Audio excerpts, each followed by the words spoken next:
Secondly, we will learn about the two main sciences of Arabic grammar. And thirdly, we will go over the kalima and its three types.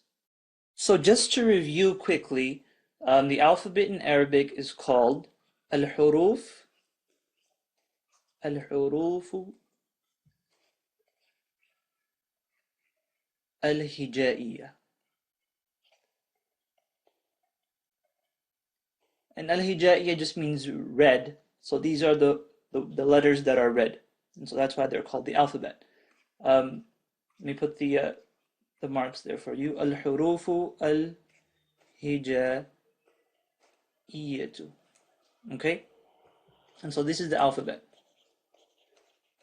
Now if you have learned these, then you'll know that most of these are consonants.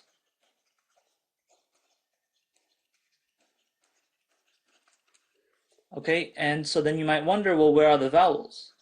The vowels in Arabic are expressed through something called harakat. Okay, so we have al-harakat. Let me write that in English.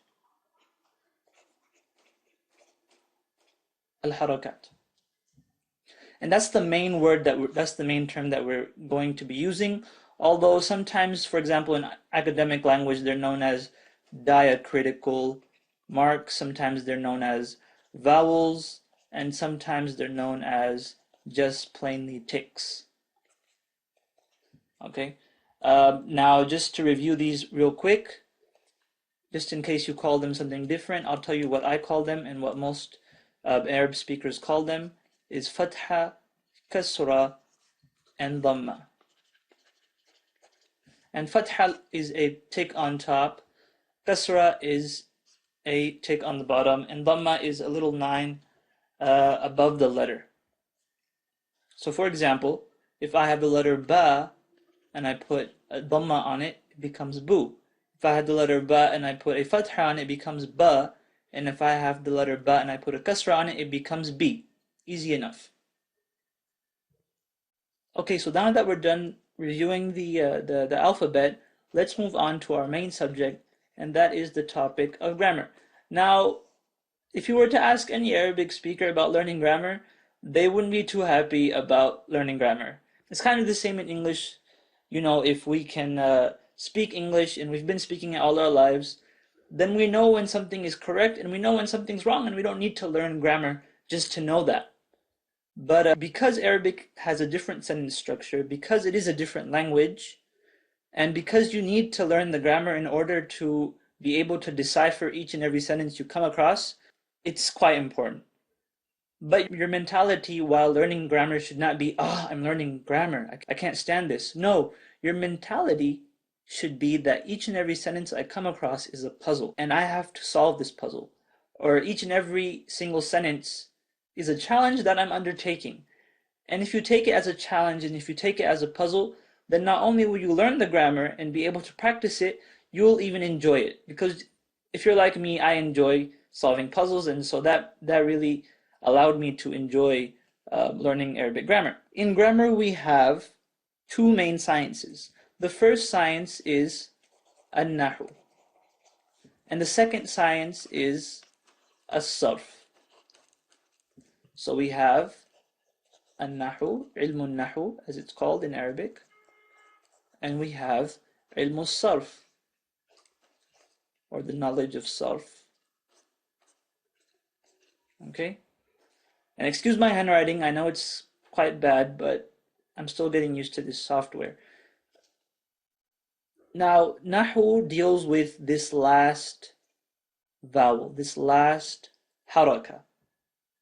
Okay? And this is the first thing that we're going to be learning. And you'll understand the importance of this last symbol when we get to it. And in English, it is known commonly as syntax, or Arabic, and it falls under grammar. And sarf, it deals mainly with verbs and what's called their morphology. Okay, and you can remember that because the main thing that sarf talks about is verbs morphing into each other, or morphing into different conjugations. And so that's how you can remember that. Okay? So now let's move on to our first lesson in Arabic grammar. Ilmun Nahu is based on concepts, and everything can be mapped out. So the first point on our map is the kalima.